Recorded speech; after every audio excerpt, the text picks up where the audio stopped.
tarde. Hoje, dando início a mais uma aula aberta e convidando vocês a refletir sobre um assunto que não se fala muito em nossa sociedade, né? A gente conversa bastante sobre questões voltadas para o feminismo, e esse assunto é um assunto que diz respeito ao feminismo. A gente fala bastante sobre a mulher como sujeito social, mas academicamente, no sentido de dialogar sobre,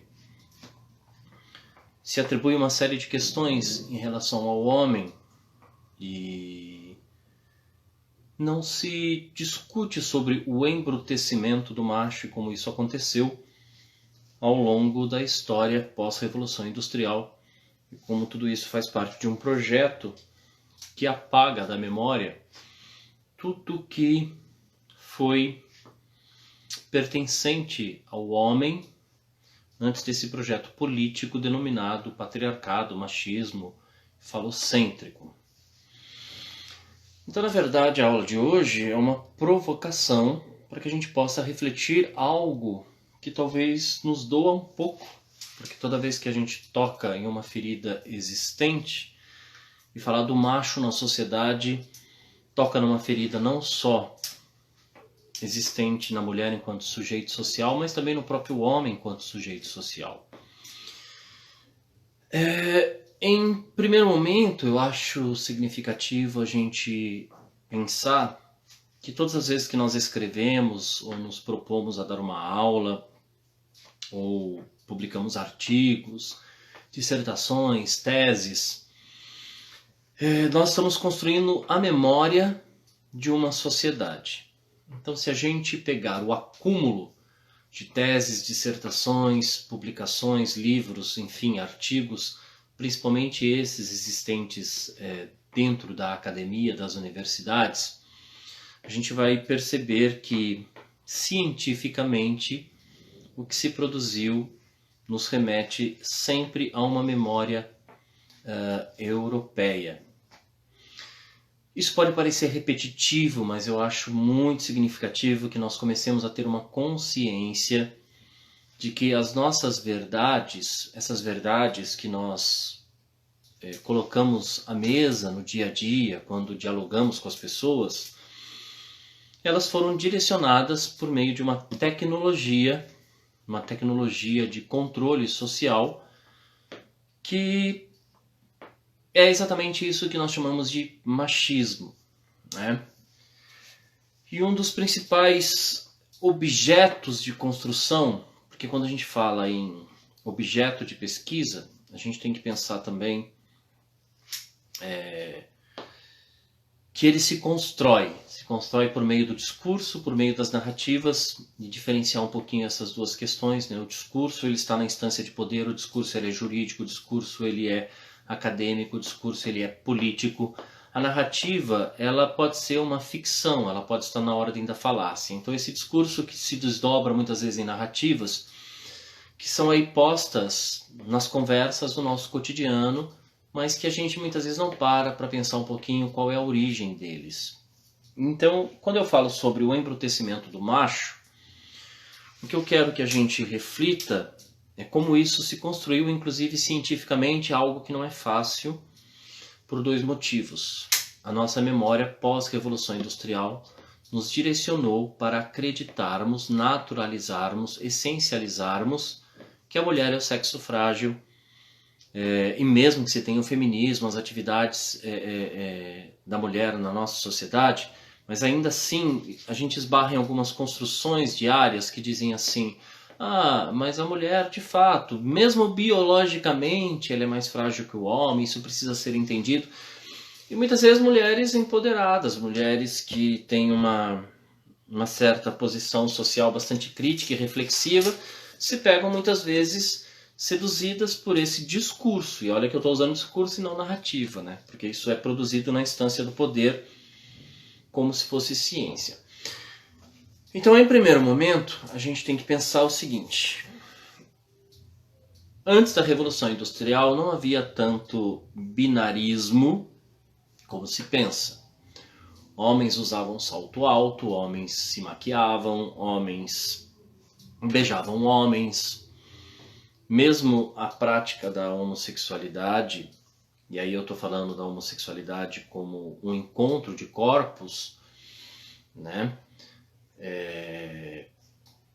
Era algo que não se discutia porque não havia necessidade de falar sobre homossexualidade ou heterossexualidade, porque são conceitos que aparecem depois.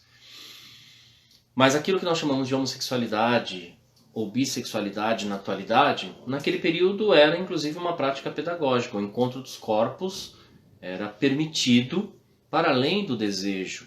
Era considerado também uma prática pedagógica de ensinamento. Era muito comum, inclusive na antiguidade.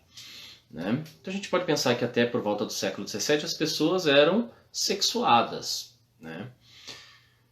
Esse binarismo em que o homem e a mulher eles foram submetidos é um projeto já da Revolução Industrial, antecede a Revolução Industrial, mas ele é colocado em prática na Revolução Industrial e se intensifica ao longo do final do século XIX e século XX com um único propósito: facilitar a governança dos corpos e o controle do desejo, o lugar de cada qual na sociedade. Então eu penso que é importante, em primeiro momento, a gente pensar que juntamente com a Revolução Industrial surge, né, a indústria cultural do comportamento. O que é a indústria cultural do comportamento? É exatamente essa produção em escala industrial que procura definir como cada qual pode e deve se comportar. Só que aí a gente tem um problema sério, porque se nós pensarmos no embrutecimento do macho como uma proposição de comportamento que vai se infiltrando na família, na escola, no trabalho, entre tantas outras possibilidades, né? E a docilização, quando eu falo docilização não estou usando o termo Foucaultiano, não é a docilização dos corpos, mas a mulher como o doce da sociedade, a mulher como o frágil da sociedade, a gente tem que pensar que isso não fica apenas no comportamento, mas é um comportamento que vai sendo encarnado propositadamente. Por que eu falo isso? Se a gente for estudar a anatomia, a fisiologia humana, a estética e a cosmética do corpo, antes da Revolução Industrial, essa fragilidade corporal ela era muito igual entre homem e mulher. Os homens eram magros, os homens tinham falta de vitamina, os homens eram frágeis também.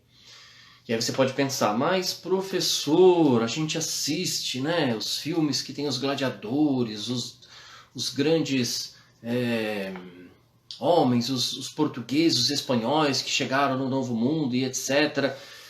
Tudo isso é cinema, isso faz parte, né, dessa indústria cultural do comportamento que vai procurar transformar conceito em cena e fazer com que esse conceito do masculino e do feminino seja encarnado no comportamento social.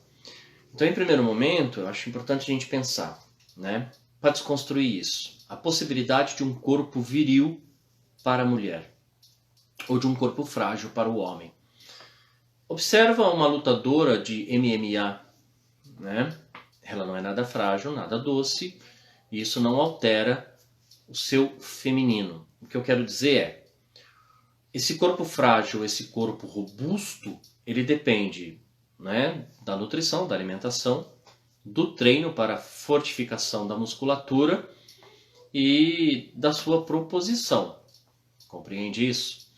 Aí você pode dizer, mas essas mulheres são exceção. Não, não são. Essas mulheres se alimentam, treinam, têm uma proposição para si e alcançam então essa estrutura corporal, essa massa muscular, né? Essa imagem social que é até interessante pensar, né? Posta muitas vezes como a imagem do masculino sendo vivida pelo corpo de uma mulher. Mas na verdade são corpos que, a partir da sua proposição, vão se alimentar, vão treinar, vão fortificar a sua musculatura e a partir daí ter então a sua força sendo apresentada socialmente. Por que eu falo isso? Porque, óbvio, que por meio dessa indústria cultural do comportamento foi necessário então que se direcionasse não só o corpo masculino como o corpo feminino para uma alimentação específica e para treinamentos específicos. Se a gente voltar um pouquinho no tempo, a gente vai se lembrar que na escola, enquanto os homens jogavam futebol ou faziam abdominal e faziam uma série de coisas, as meninas, elas rodavam a baliza, elas treinavam equilíbrio, suavidade.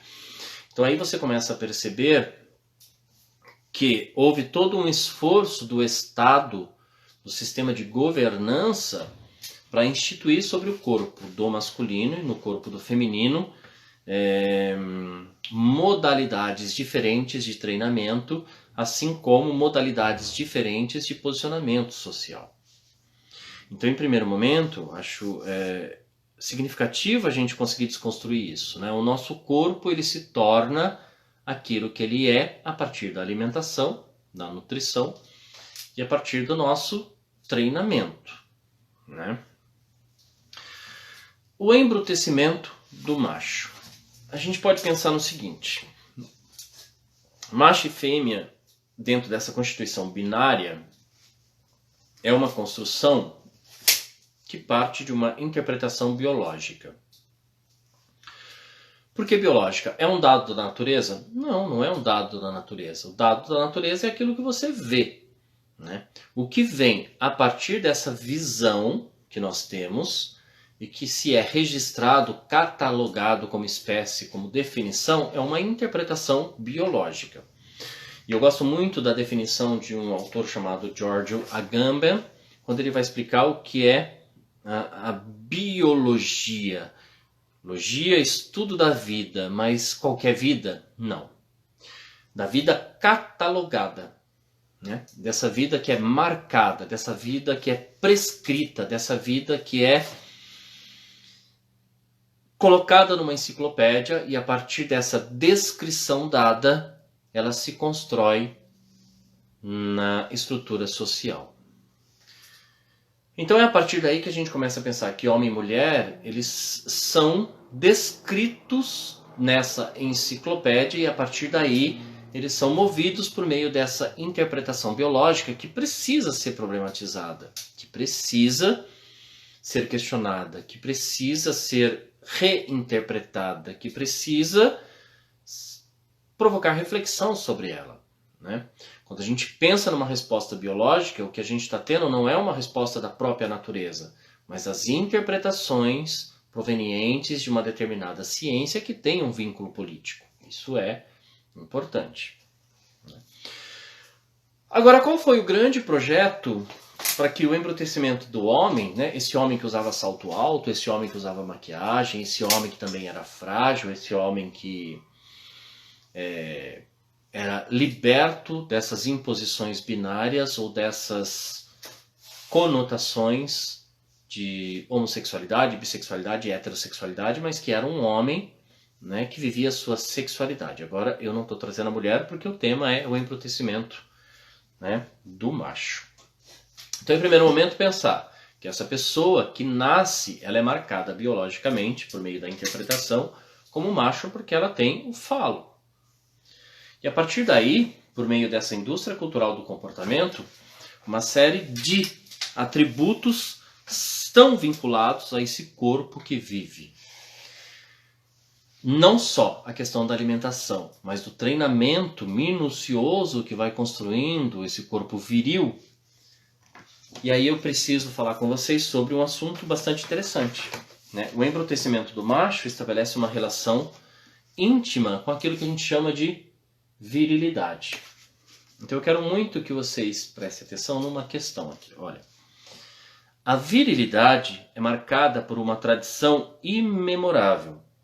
Não simplesmente o masculino, mas sua natureza mesma. E sua parte mais nobre, se não a mais perfeita. A virilidade seria virtude, cumprimento. Entretanto, a virtude da virilidade, ela é aplicada por meio da indústria cultural do comportamento ao elemento macho, ao homem. O vir, e é aqui que eu quero que vocês pensem comigo sobre essa questão da indústria cultural do comportamento. O vir não é simplesmente homo. O viril não é simplesmente o homem. Ele é antes ideal de força e de virtude, segurança e maturidade, certeza e dominação. Daí está a situação tradicional de desafio, buscar o perfeito, a excelência, bem como o autocontrole. Então olha só, a virilidade, e isso é bastante interessante, porque quando nós pensamos na mulher, nessa memória que foi construída em torno da mulher, a mulher tem, historicamente, anulado, inclusive, a sua própria sexualidade.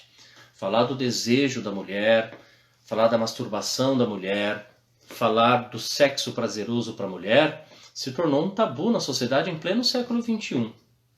Né? Entretanto, ao homem isso sempre foi permitido. O homem, ele constrói para si, a partir desse projeto patriarcal e machista, falocêntrico, o direito de vivenciar os seus desejos e buscar o seu prazer latente através, inclusive, do domínio.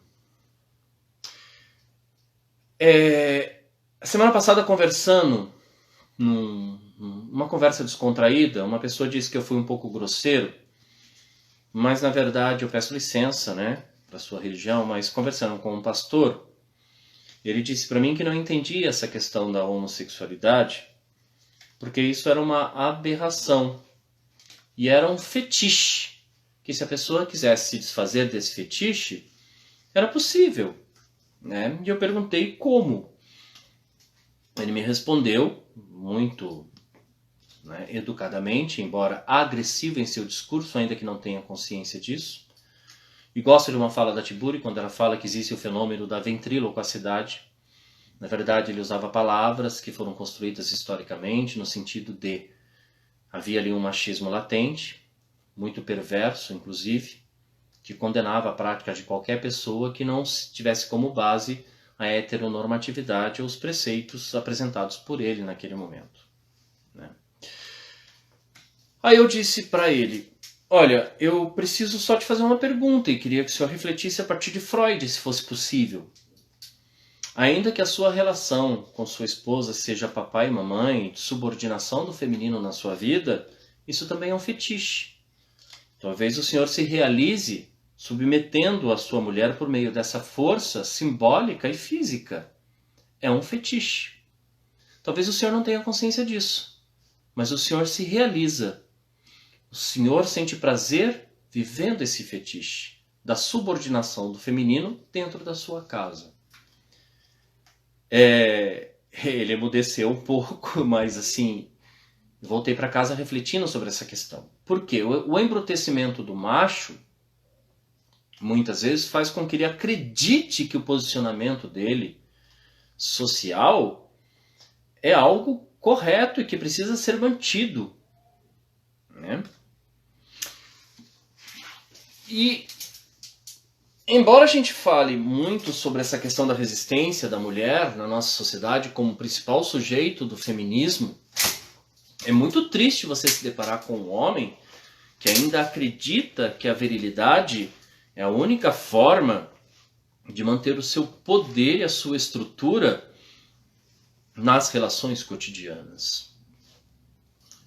Esse homem ainda não se deu conta de que quando ele se coloca como superior, né, aquilo que ele chama de feminino, aquilo que ele chama de mulher, embora dentro da estrutura social isso seja dotado de uma violência física e simbólica e traga dor a muitas mulheres que sofrem dentro de seus lares, ele se reduz a algo tão pequeno, né, que é essa virilidade construída por meio da indústria cultural do comportamento, Essa virilidade que no fundo é inexistente, mas que é incorporada a partir de um simbolismo governamental.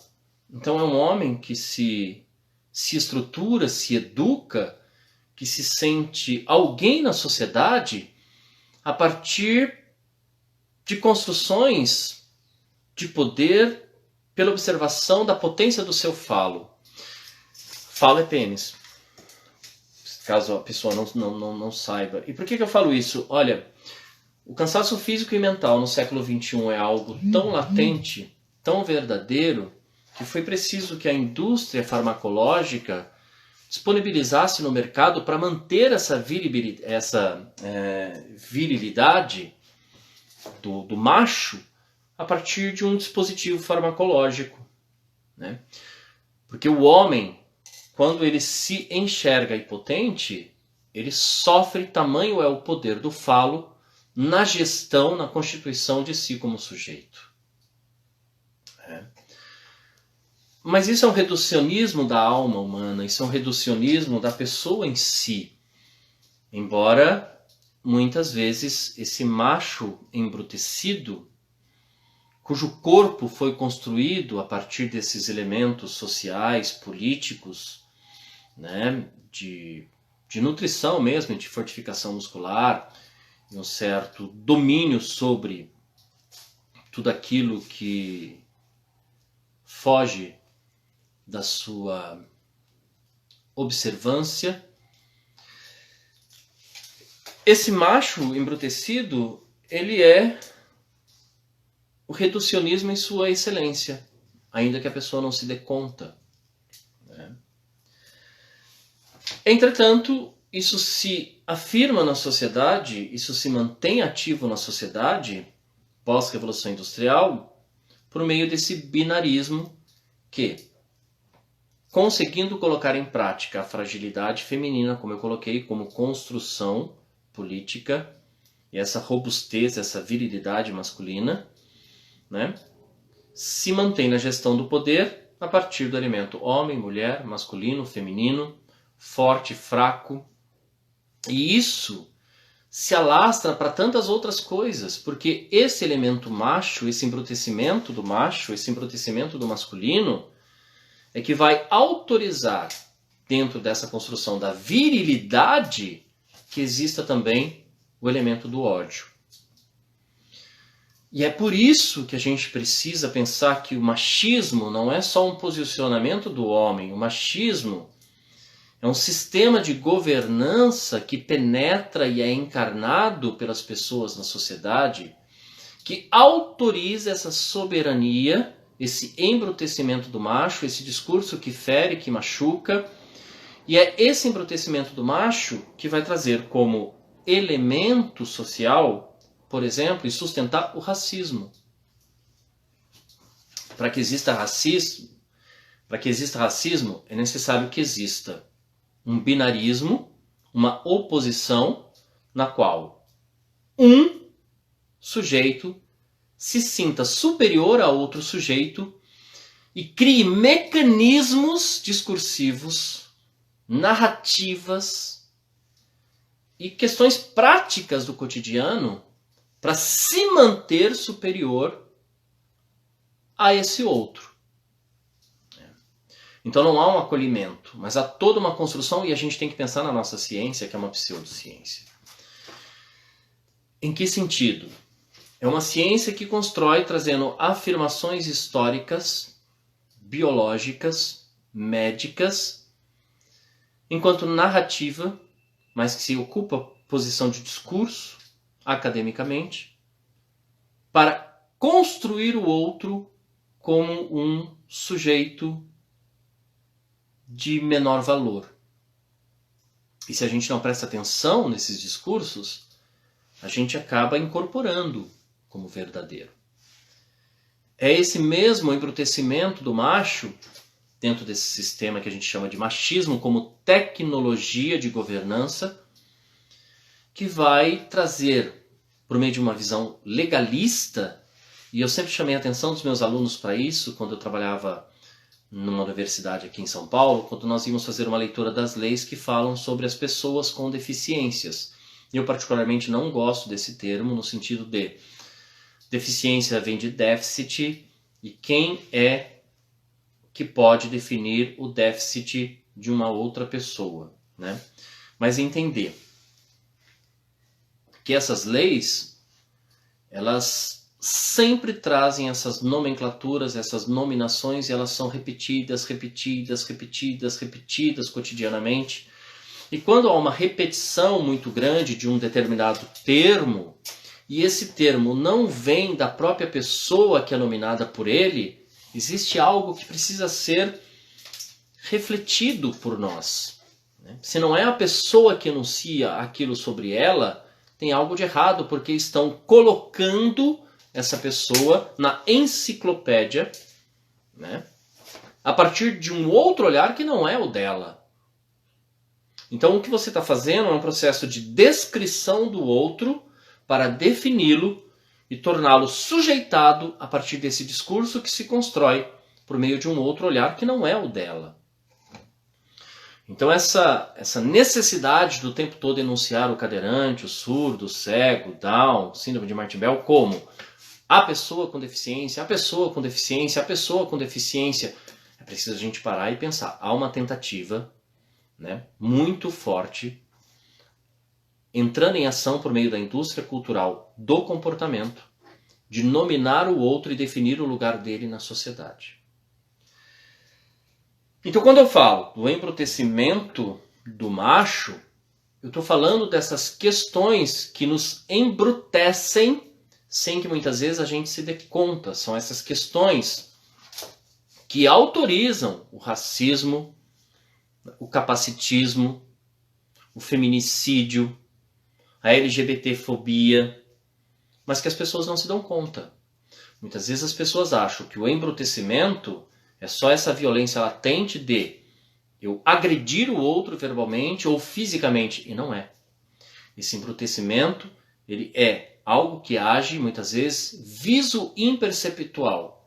Muitas vezes eu não percebo visualmente, sinto que há algo errado, né? Por exemplo, uma criança preta, com certeza ela percebe, enquanto ela está sendo alfabetizada na escola, de que os livros didáticos não a representam. De que o professor, muitas vezes, mesmo que inconsciente, não a representa na sala de aula. E que seus colegas, muitas vezes, também não a representam. Um homossexual, quando criança, um menino ou uma menina trans, percebem no ambiente escolar, muitas vezes, que eles não estão sendo representados. Percebem, eles sentem.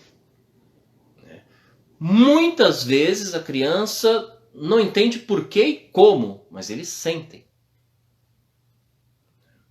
Então é nesse sentido que é preciso pensarmos que esse embrutecimento do macho se trata dessas relações microfísicas, essas relações que nos capturam, essas relações que mantêm as nossas narrativas e os nossos discursos ativos de forma preconceituosa, discriminatória, mas que a gente não se dá conta. Outro dia um colega fez uma brincadeira, porque aqui em casa quem manda é a mulher, achando que isso é algo que agrada, por exemplo, quem se diz feminista. É uma prova de que nesse discurso há o embrutecimento do macho, o embrutecimento como essa dureza, como essa fixação desse discurso que foi construído a partir do patriarcado. Como se fosse um orgulho dizer que na casa quem manda é a mulher. A relação de família, seja entre dois homens, família em primeiro momento é qualidade de relacionamento. O princípio de família nasce no século XVII, a partir de uma proposição de um teórico chamado Julius Lancelotti, depois é explorado por um cara chamado Luiz de Althusser, mas que estabelecia uma série de contratos. Hoje, família é qualidade de relação. Seja numa família formada por dois homens, duas mulheres, ou numa família homem e mulher, é preciso pensar que essas construções elas não revelam uma igualdade de gênero, mas elas deixam vir à superfície, né, um embrutecimento que está lá dentro, firmado como verdade, de que aqui quem manda é a mulher. Se nós pensarmos na qualidade de relação, aqui quem manda não é ninguém. É tudo feito a partir de um acordo, é tudo feito a partir de concordâncias e discordâncias, é feito a partir, né, de convívio e ajuda mútua. E aí sim a gente pode pensar no dissolvimento desse embrutecimento. Alguém gostaria de fazer alguma pergunta, alguma colocação ou alguma participação? É só fazer assim com a mãozinha que eu abro espaço para a gente poder pensar. Bom, eu quero trazer uma leitura do Thomas Tadeu da Silva, só para a gente pensar um pouquinho por que é tão difícil imaginar que mesmo nessa afirmação que se coloca... A Simone está trazendo algo muito legal aqui, ó. Da mesma forma, quando uma mulher tem orgulho de dizer que o marido ajuda. Verdade, o marido não ajuda, porque se ele acredita que ajuda, tem algo de errado nessa relação que precisa, quando possível, ser dialogado e alterada a ordem dessa relação. Por que eu falo quando possível? Eu tenho muita cautela também quando eu falo sobre essas questões de empoderamento, porque numa sociedade violenta como a nossa e numa sociedade que autoriza essa violência, muitas mulheres, quando tentam se posicionar, elas sofrem violência física de fato, né? Uma violência autorizada por esse embrutecimento do macho. Lembrando que muitas mulheres, quando vão a uma delegacia da mulher, preferencialmente são atendidas por delegadas, porque as delegadas compreendem a dor dessa mulher que sofrem violência corporal. Muitas vezes o homem sai em defesa do homem com aquelas frases embrutecidas, né? Ah, você provocou ciúme. Então, são redações, né, que hoje ainda são problematizadas, mas são redações que durante um tempo, no século XX, início do século XXI, eram consideradas comuns, né? E muitas mulheres se sentiam culpadas, inclusive, em relação à violência que sofriam. Só para a gente pensar um pouco nisso. Porque esse embrutecimento do macho, que é essencializado e captura, encarna no elemento homem, permite essas construções. E quando eu falo que permite, eu falo permite mesmo, eu falo permite na instância da ciência. Eu quero tocar, inclusive, num assunto que eu acho de extrema importância academicamente, né? Sobre as epistemologias do Sul e a coleção que, se vocês puderem ler, vale a pena muito, né? Feminismos Plurais, que foi aí organizado pela Djamila Ribeiro. Por que eu falo isso? Porque é uma coleção escrita por pessoas negras, né? E que traz um outro olhar que não mais o europeu, e que precisa ocupar o seu espaço na academia e precisa ser citado. Porque quando a gente fala do indígena, quando a gente fala dos LGBTQIA+, quando a gente fala das pessoas pretas, não é só uma questão de empoderamento social e de discurso no dia a dia, mas de empoderamento da ciência também, né? Como é que esse conhecimento se construiu a partir de África? Como é que esse conhecimento se construiu a partir dos povos nativos? Como é que o conhecimento se construiu a partir de tantas outras relações que não seja apenas aquela proposta a partir de uma concepção, de uma visão europeia de vida, de política e de movimento? Agora, eu quero muito que a gente pense um pouco sobre isso que o Thomas Tadeu da Silva fala. Olha só. Porque o embrutecimento do macho se tornou uma essência, ou seja, aquilo que constitui essencialmente o comportamento da nossa sociedade. E olha, quem consegue se desvencilhar desse essencialismo sofre, né? Sofre mesmo. É uma ferida latente na sociedade. É uma ferida sangrando no cotidiano. Porque você se posicionar contra essa visão machuca. Muitas vezes você se posiciona sozinho. Olha só. O essencialismo pode fundamentar suas afirmações tanto na história quanto na biologia. E aí a importância da explicação dada pelo George Agamben sobre biologia. Biologia, estudo da vida, mas a vida catalogada, aquela vida prescrita, já descrita, já fundamentada pelo olhar da ciência. Por exemplo, certos movimentos políticos podem buscar alguma certeza na afirmação da identidade apelando, seja a verdade fixa de um passado partilhado, seja a verdades biológicas. O corpo é um dos locais envolvidos no estabelecimento das fronteiras que definem quem nós somos, servindo de fundamento para a identidade. Então, o nosso corpo é o fundamento para a identidade. Entretanto, essas identidades, principalmente a do macho, esse sujeito macho embrutecido, né, ele se constrói a partir dessas memórias que eu falei no início dessa aula aberta, que são essas prescrições, descrições enciclopédicas que fundam o firmamento da base social. Então, só para resumir aqui, o embrutecimento do macho, ou esse elemento macho, acredita-se, né, soberano, forte, que tem uma cosmética e uma estética, cujo falo é a base, cuja virilidade é sua essência, é a concretização de um projeto patrocinado pela indústria cultural do comportamento. Algo que nasce e se firma pós-revolução industrial e que precisa ser problematizado. E óbvio que, para finalizar, eu não posso deixar de falar, feminismo, eu vejo o feminismo como um método político. Enquanto método, se deseja, a partir do feminismo e de sua estrutura, se ter um resultado diferente, se chegar ao final de um caminho. Mas o feminismo também é uma tecnologia de mudança. Tecnologia porque a partir, né, da sua instrumentalização é possível alterar a ordem do que está posto a partir do machismo. Tem pessoa pedindo para participar aqui. Deixa eu visualizar e convidar. Vou convidar o Afonso e depois o Washington. Pode ser? Então vamos lá. Primeiro o Afonso. E depois eu chamo você, Washington.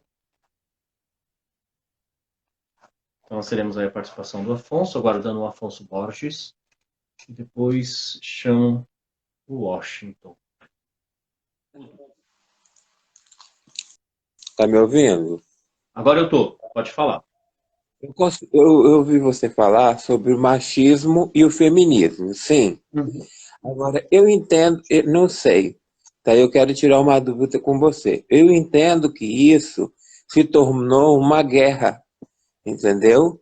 E uma guerra principalmente com fins políticos, tá? Uhum. Então, eu gostaria que você me esclarecesse mais algumas diferenças.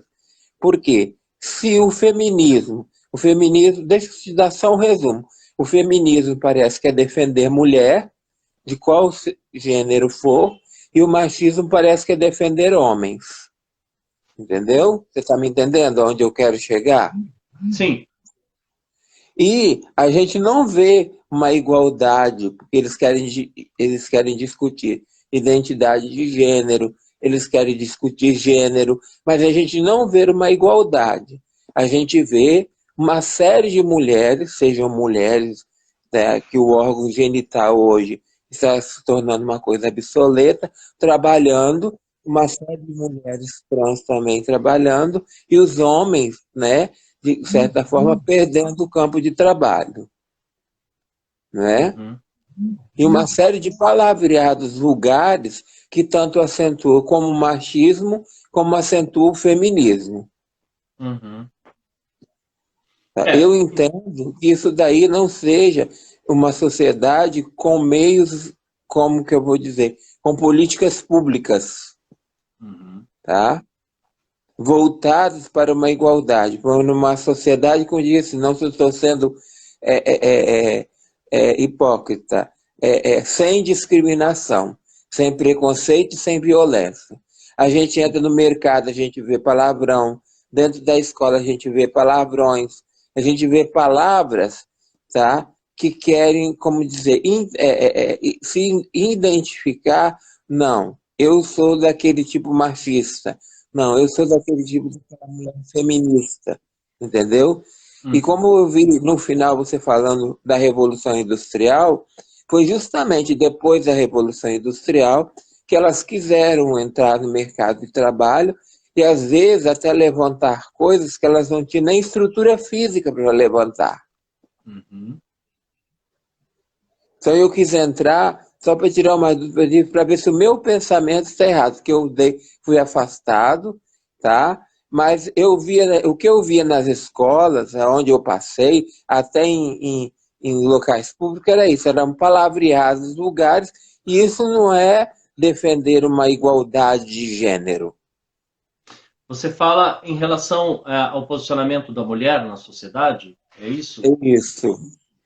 Por exemplo, olha, eu não sei se eu vou ser claro na resposta, mas, inclusive, se cair, eu retorno para que a gente possa finalizar essas questões, né? Primeiro, obrigado pela sua participação, e eu acho muito significativo o que você está trazendo, porque é algo que muitas pessoas colocam quando se trata de falar sobre o feminismo, né? Existe também um projeto do machismo. Quando eu falo machismo, eu falo um sistema de governança que nos captura, né, e nos move socialmente, de banalizar o sentido de feminismo. E essa banalização do feminismo atinge não só homens como mulheres. Entende? O feminismo é uma tecnologia de mudança que se opõe a esse sistema patriarcal e machista. Colocou. E óbvio que o feminismo teve seu início juntamente com a Revolução Industrial, com a questão, né, vamos pensar, quando o machismo se estrutura, juntamente com o machismo, também surge um movimento de resistência. As mulheres não são sujeitos pacíficos e passivos na sociedade, né?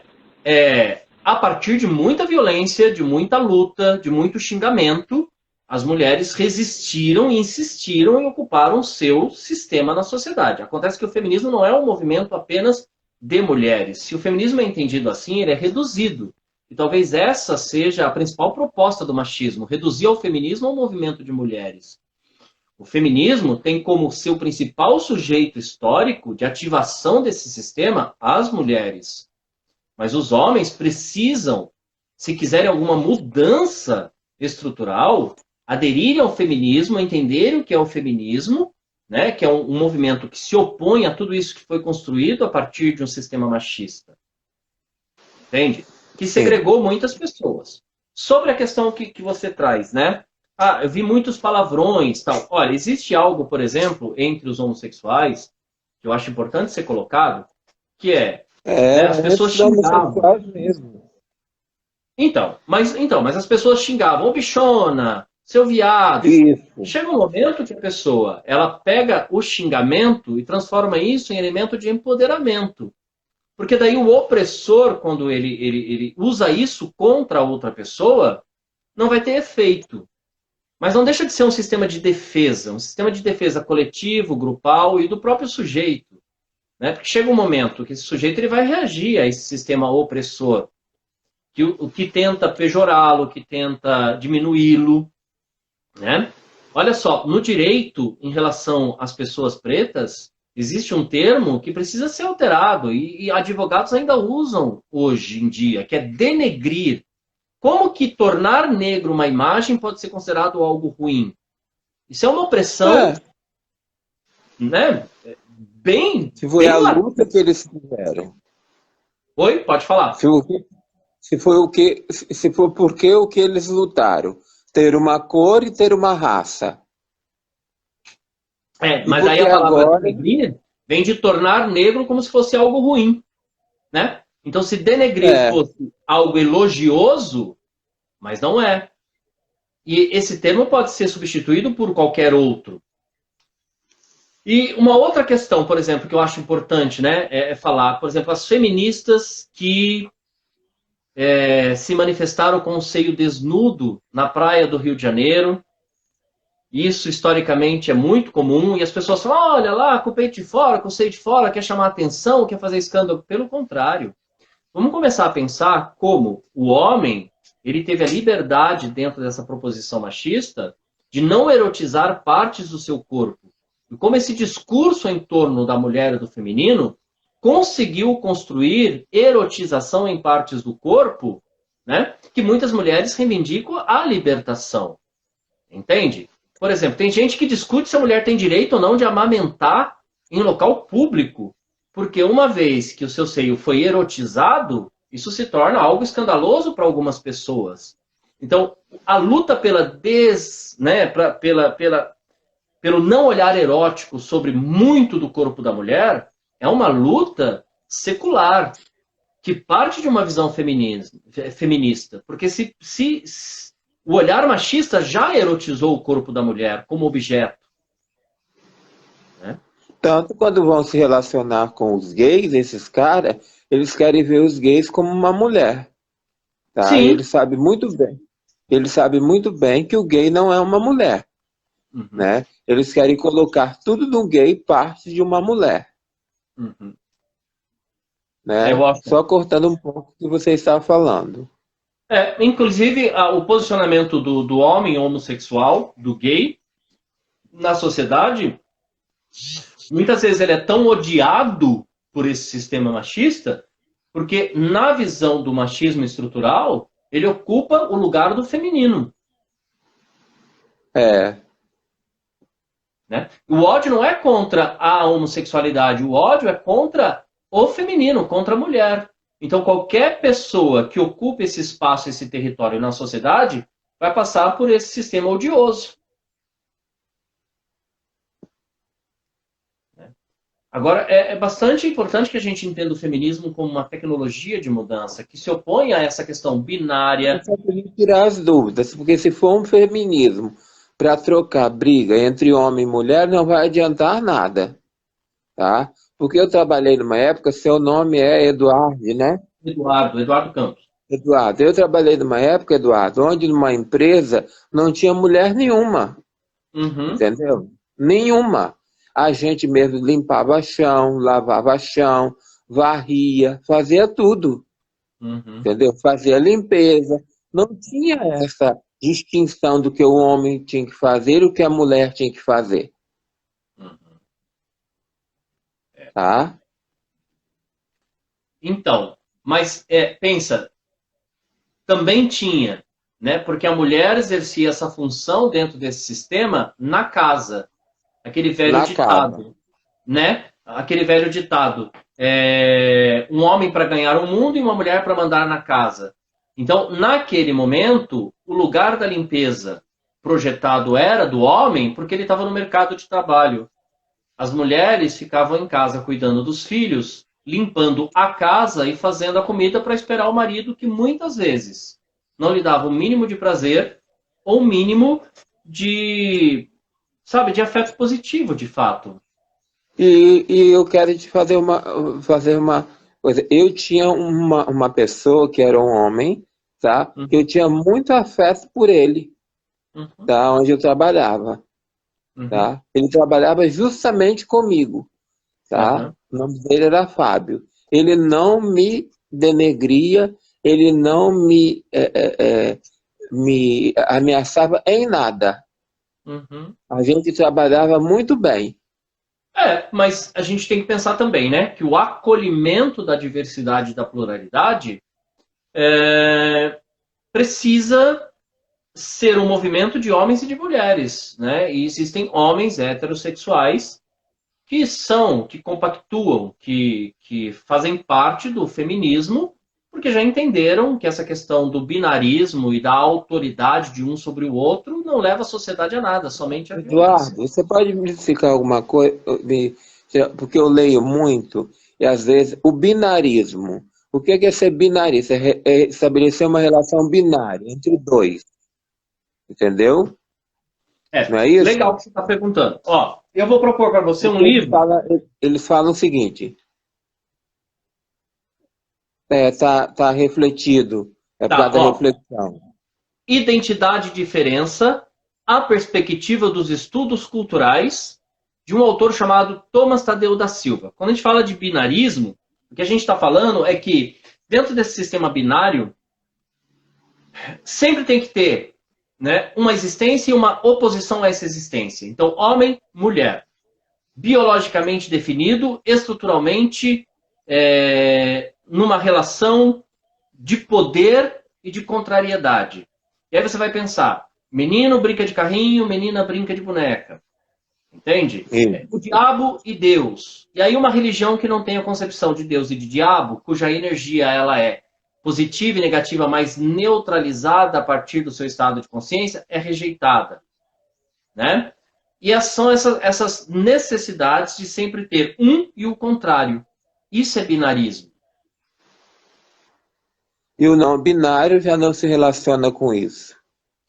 O não binário não se relacionaria com isso. Por exemplo, ao invés de eu julgar determinadas religiões, eu pensaria qual é a dimensão do sagrado da sua religião. Aí não importa se eu sou umbandista, se eu sou candomblessista, se eu sou espírita, se eu sou católico, se eu sou evangélico, mas qual é a dimensão do sagrado da nossa religião?